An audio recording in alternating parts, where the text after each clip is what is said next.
The Odyssey by Homer, translated by Samuel Butler. Book 21. Minerva now put it in Penelope's mind to make the suitors try their skill with the bow and with the iron axes, in contest among themselves as a means of bringing about their destruction. She went upstairs and got the storeroom key, which was made of bronze and had a handle of ivory. She then went with her maidens into the storeroom at the end of the house, where her husband's treasures of gold, bronze, and wrought iron were kept, and where was also his bow, and the quiver full of deadly arrows that had been given him by a friend whom he had met in Lacedaemon, Ithaca, the son of Eurytus.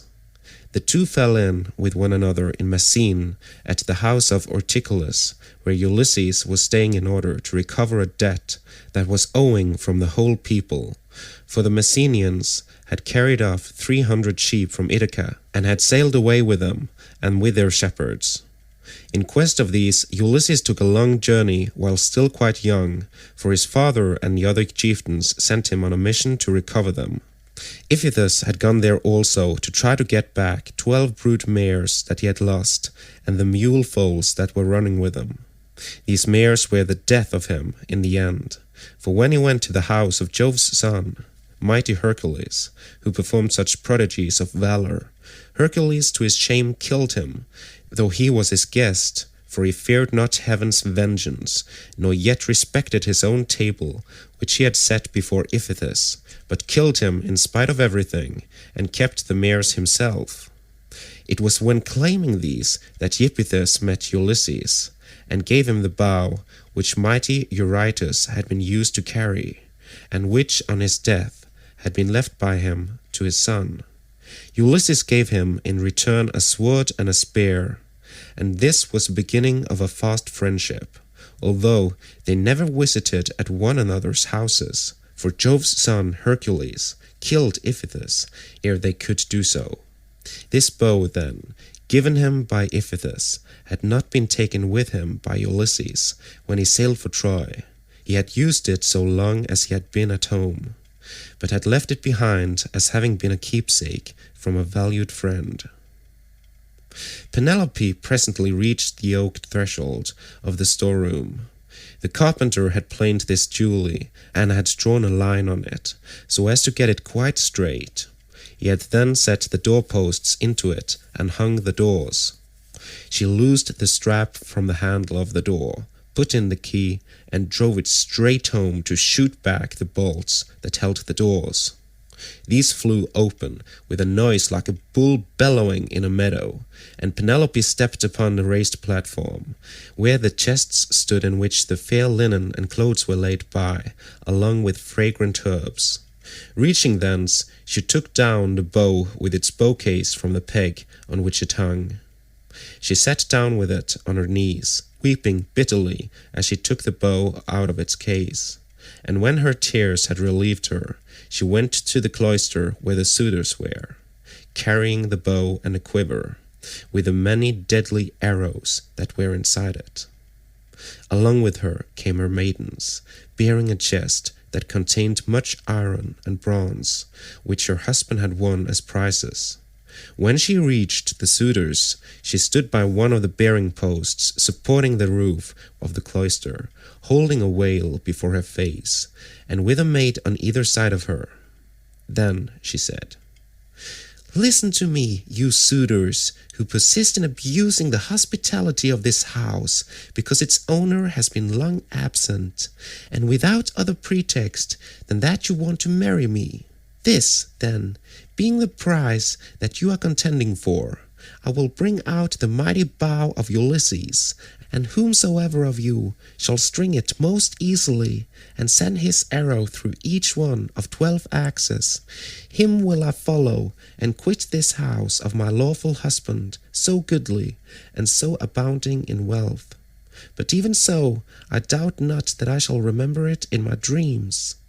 As she spoke, she told Eumenus to set the bow and the pieces of iron before the suitors, and Eumenus wept as he took them to do as she had bidden him. Hard by, the stockman wept also when he saw his master's bow, But Antinous scolded them. "You country lots," said he, "silly simpletons, why should you add to the sorrows of your mistress by crying in this way? She has enough to grieve her in the loss of her husband. Sit still, therefore, and eat your dinners in silence, or go outside if you want to cry, and leave the bow behind you. We suitors shall have to contend for it with might and main, for we shall find it no light matter to string such a bow as this is. There is not a man of us all who is such another as Ulysses, for I have seen him and remember him, though I was then only a child." This was all he said, but all the time he was expecting to be able to string the bow and shoot through the iron, whereas, in fact, he was to be the first that should taste of the arrows from the hands of Ulysses, whom he was dishonoring in his own house, egging the others on to do so also. Then Telemachus spoke. "Great heavens!" he exclaimed. "Jove must have robbed me of my senses. Here is my dear and excellent mother saying she will quit this house and marry again, yet I am laughing and enjoying myself as though there were nothing happening. But, suitors, as the contest has been agreed upon, let it go forward. It is for a woman whose peer is not to be found in Pylos, Argos, or Mycene, nor yet in Ithaca, nor on the mainland. You know this as well as I do. What need have I to speak in praise of my mother? Come on, then, make no excuses for delay, but let us see whether you can string the bow or no. I too will make trial of it, for if I can string it and shoot through the iron, I shall not suffer my mother to quit this house with a stranger, not if I can win the prizes which my father won before me." As he spoke, he sprang from his seat, threw his crimson cloak from him, and took his sword from his shoulder.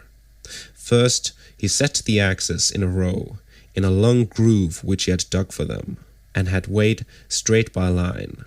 Then he stamped the earth tight round them, and everyone was surprised when they saw him set up so orderly, though he had never seen anything of the kind before. This done, he went on to the pavement to make trial of the bow. Thrice did he tug at it, trying with all his might to draw the string, and thrice he had to leave off, though he had hoped to string the bow and shoot through the iron. He was trying for the fourth time, and would have strung it had not Ulysses made a sign to check him in spite of all his eagerness. So he said, "Alas! I shall either be always feeble and of no prowess, or I am too young, and have not yet reached my full strength so as to be able to hold my own if anyone attacks me. You others, therefore, who are stronger than I, make trial of the bow and get this contest settled." On this he put the bow down, letting it lean against the door that led into the house, with the arrow standing against the top of the bow. Then he sat down on a seat from which he had risen, and Antinous said, "Come on, each of you, in his turn, going towards the right from the place at which the cupbearer when he is handing round the wine." The rest agreed, and Laodice, son of Oenops, was the first to rise. He was sacrificial priest to the suitors, and sat in a corner near the mixing bowl. He was the only man who hated their evil deeds, and was indignant with the others. He was now the first to take the bow and arrow, so he went on to the pavement to make his trial. But he could not string the bow, for his hands were weak and unused to hard work. They therefore soon grew tired, and he said to the suitors, "My friends, I cannot string it. Let another have it. This bow shall take the life and soul out of many a chief among us, for it is better to die than to live after having missed the prize that we have so long striven for, and which has brought us so long together. Some one of us is even now hoping and praying that he may marry Penelope, but when he has seen this bow and tried it, let him woo and make bridal offerings to some other woman, and let Penelope marry whoever makes her the best offer, and whose lot it is to win her." On this he put the bow down, letting it lean against the door, with the arrow standing against the tip of the bow. Then he took his seat again, on the seat from which he had risen, and Antinous rebuked him, saying, Leodes, what are you talking about? Your words are monstrous and intolerable. It makes me angry to listen to you. Shall then this bow take the life of many a chief among us merely because you cannot bend it yourself? True, you were not born to be an archer, but there are others who will soon string it. Then he said to Melanthius the goatherd, Look sharp, light a fire in the court, and set a seat hard by, with a sheepskin on it. Bring us also a large bowl of lard, from what they have in the house. Let us warm the bow and grease it. We will then make trial of it again, and bring the contest to an end. Melanthius lit the fire, and set a seat covered with sheepskins beside it. He also brought a great bowl of lard from what they had in the house. And the suitors warmed the bow, and again made trial of it. But they were none of them nearly strong enough to string it. Nevertheless, there still remained Antinous and Eurymachus, who were the ringleaders among the suitors, and much the foremost among them all. Then the swineherd and the stockman left the cloisters together, and Ulysses followed them. When they had got outside the gates and the outer yard, Ulysses said to them quietly, Stockman, and you, swineherd, I have something in my mind, which I am in doubt whether to say or no, but I think I will say it. What manner of men would you be to stand by Ulysses, if some god should bring him back here all of a sudden? Say which you are disposed to do, to side with the suitors or with Ulysses. Father Jove, answered the stockman, would indeed that you might so obtain it. If some god were but to bring Ulysses back, you should see with what might and main I would fight for him. In like words, Eumaeus prayed to all the gods that Ulysses might return, when, therefore, he saw for certain what mind they were of. Ulysses said, It is I, Ulysses, who am here. I have suffered much, but at last, in the 20th year, I am come back to my own country. I find that you two alone of all my servants are glad that I should do so, for I have not heard any of the others praying for my return. To you two, therefore, will I unfold the truth as it shall be. If heaven shall deliver the suitors into my hands, I will find wives for both of you, will give you house and holding close to my own, and you shall be to me as though you were brothers and friends of Telemachus. I will now give you convincing proofs that you may know me and be assured. See, here is the scar from the boar's tooth that ripped me when I was out hunting on Mount Parnassus with the sons of Odysseus. As he spoke, he drew his rags aside from the great scar, and when they had examined it thoroughly, they both of them wept about Ulysses, threw their arms around him, and kissed his head and shoulders, while Ulysses kissed their hands and faces in return. The sun would have gone down upon their mourning, if Ulysses had not checked them, and said, Cease your weeping, lest someone should come outside and see us, and tell those who are within. When you go in, do so separately, not both together. I will go first, and do you follow afterwards. Let this, moreover, be the token between us. The suitors will all of them try to prevent me from getting hold of the bow and quiver.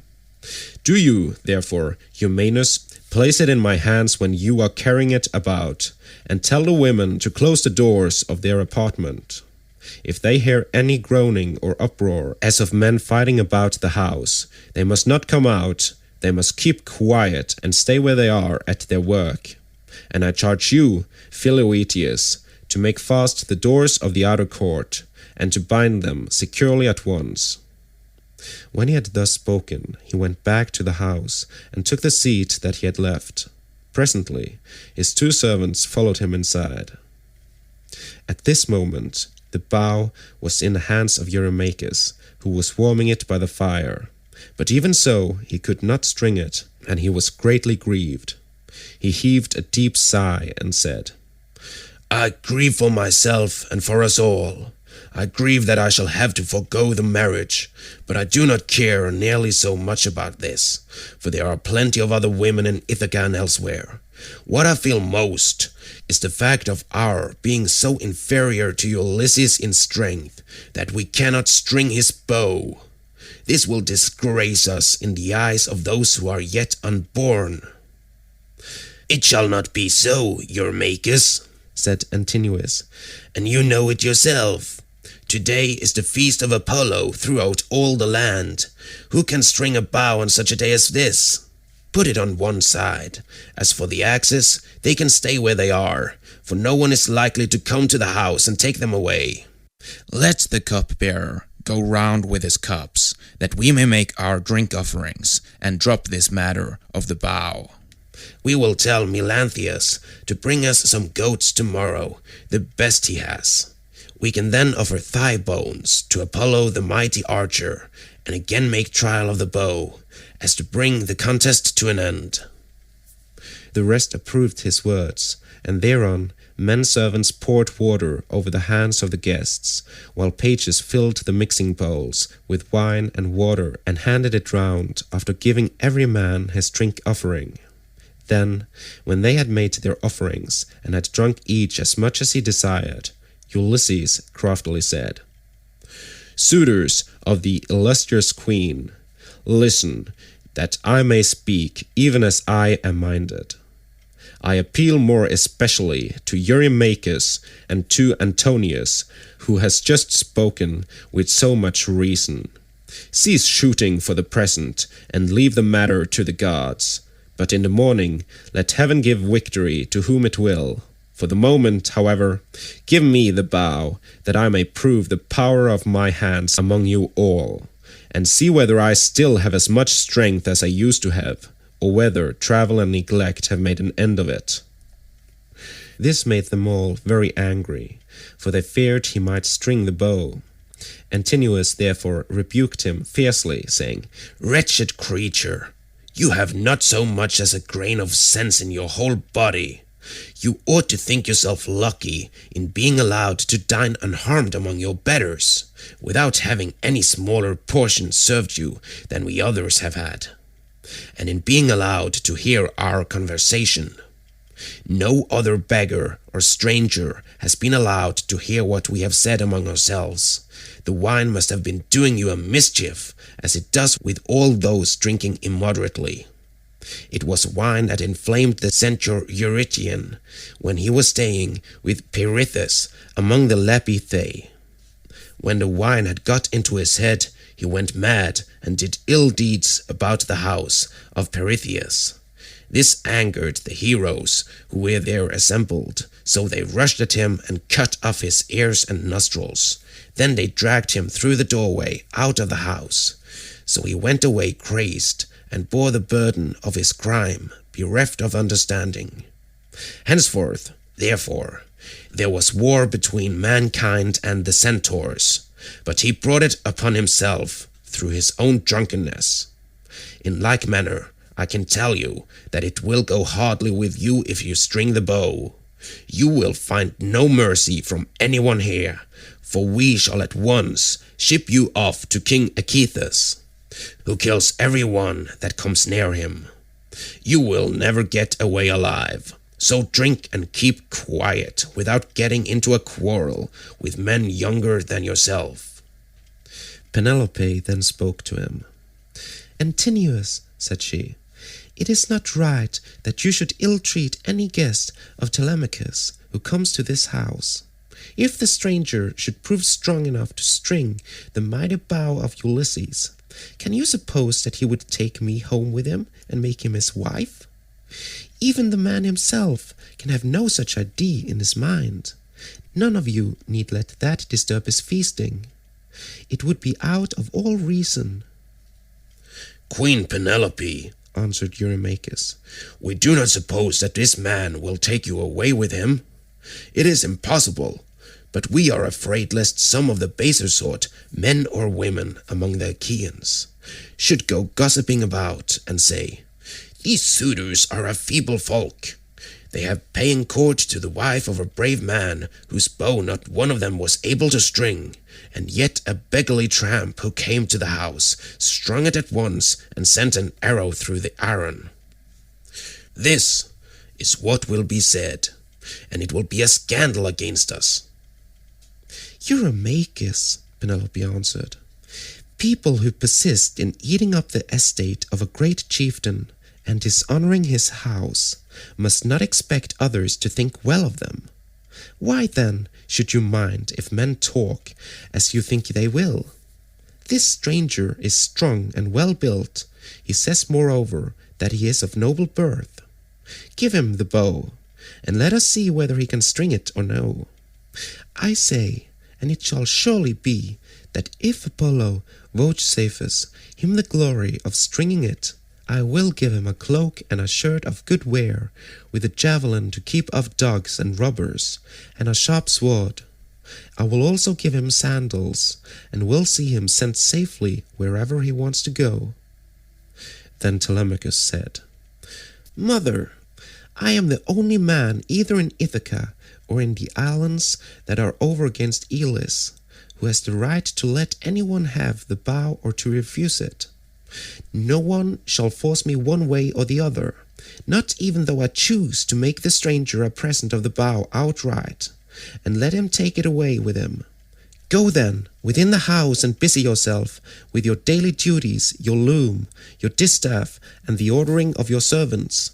This bow is a man's matter, and mine above all others, for it is I who am master here."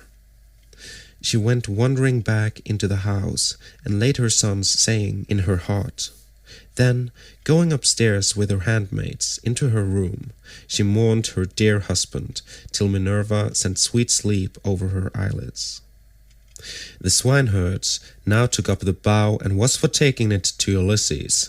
But the suitors clamored at him from all parts of the cloisters, and one of them said, "You idiot, where are you taking the bow to? Are you out of your wits? If Apollo and the other gods will grant our prayer, your own boarhounds shall get you into some quiet little place and worry you to death."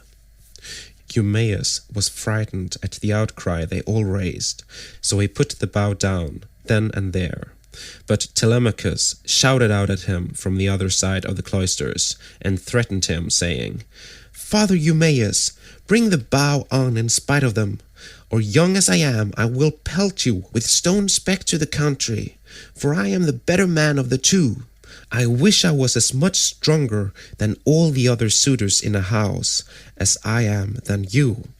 I would soon send some of them off sick and sorry for their mean mischief."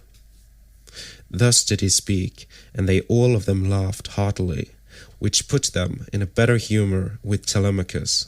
So Eumaeus brought the bow on, and placed it in the hands of Ulysses. When he had done this, he called Euryclea apart, and said to her, "Euryclea, Telemachus says you are to close the doors of the women's apartments. If they hear any groaning or uproar as of men fighting about the house, they are not to come out, but are to keep quiet and stay where they are at their work." Euryclea did as she was told, and closed the doors of the women's apartments. Meanwhile, Philoetius slipped quietly on, and made fast the gates of the outer court. There was a ship's cable of bulbous fibre lying in the gatehouse, so he made the gates fast with it, and then came in again, resuming the seat that he had left, and keeping an eye on Ulysses, who had now got the bow in his hands, and was turning it every way about, and proving it all over to see whether the worms had been eating into its two horns during his absence. Then would one turn towards his neighbour, saying, "This is some tricky old bow fancier. Either he has got one like it at home, or he wants to make one. In such workmanlike style does the old vagabond handle it." Another said, "I hope he may be no more successful in other things than he is likely to be in stringing this bow." But Ulysses, when he had taken it up and examined it all over, strung it as easily as a skilled bard strings a new peg of his lyre and makes the twisted gut fast at both ends.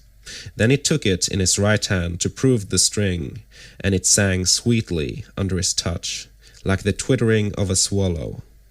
The suitors were dismayed and turned color as they heard it. At that moment, moreover, Jove thundered loudly as a sign, and the heart of Ulysses rejoiced as he heard the omen that the son of scheming Saturn had sent him. He took an arrow that was lying upon the table, for those which the Achaeans were so shortly about to taste were all inside the quiver.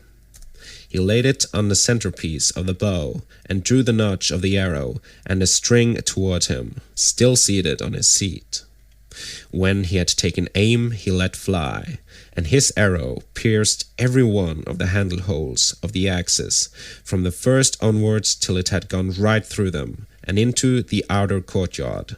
Then he said to Telemachus, "Your guest has not disgraced you, Telemachus. I did not miss what I aimed at, and I was not long in stringing my bow. I am still strong, and not as the suitors twit me with being. Now, however, it is time for the Achaeans to prepare supper while there is still daylight, and then otherwise to disport themselves with song and dance, which are the crowning ornaments of a banquet."